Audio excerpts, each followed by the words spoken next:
Kondisi Bank Perkreditan Rakyat atau BPR Kota Makassar selama ini dianggap mati suri. Kedepannya pemerintah Kota Makassar akan bekerja sama dengan Otoritas Jasa Keuangan atau OJK dalam penguatan produktivitas bank ini dengan memanfaatkan peluang investasi yang akan masuk ke Makassar. Sebagai upaya dalam menyehatkan kondisi Bank Perkreditan Rakyat atau BPR yang selama ini mengalami mati suri, Wali Kota Makassar mengadakan pertemuan dengan pimpinan Otoritas Jasa Keuangan atau OJK Regional 7 Kota Makassar di kantor OJK beberapa waktu lalu.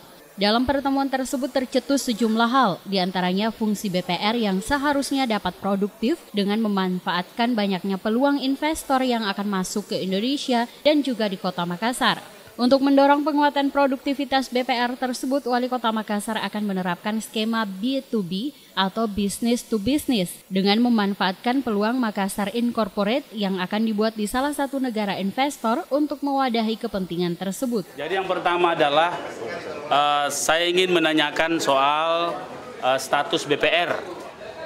BPR kita sehubungan dengan dua kepentingan. Pertama, kepentingan untuk bagaimana BPR kita menjadi BPR yang lebih sehat. Kemudian yang kedua, BPR yang bisa produktif. Kenapa produktif? Karena alhamdulillah dari jaringan-jaringan yang selama ini dibina oleh Kota Makassar, banyak investasi-investasi akan masuk dalam waktu yang sesegera mungkin. Sehingga saya melihat ada peluang-peluang di BPR ini. Nah, tadi saya sudah dapat pengarahan dari Otoritas Jasa Keuangan, langsung dipimpin oleh Pak Bambang bersama kawan-kawan. Bagaimana caranya BPR kita sebelum Juni, Pak ya?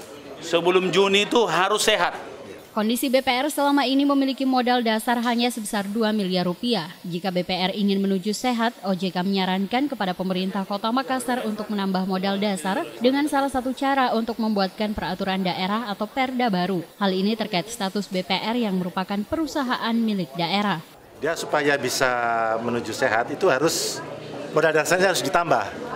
Selama dia nggak ditambah, berapapun setoran modal yang akan disetorkan nggak bisa dihitung karena udah mentok. Nah, masalahnya untuk menambah modal dasar, karena ini perusahaan BPR milik Pemda masih perusahaan daerah, harus ada perda. Jadi harus ada persetujuan dari DPRD, itu saja masalahnya. Dengan banyaknya peluang yang dapat diperankan Bank Perkreditan Rakyat seiring dengan banyaknya penanam modal yang akan menginvestasikan sahamnya di Makassar, pemerintah kota akan segera melakukan penyehatan BPR paling lambat hingga bulan Juni mendatang. Dari Makassar, Fitriana Sari, GoTV memberitakan.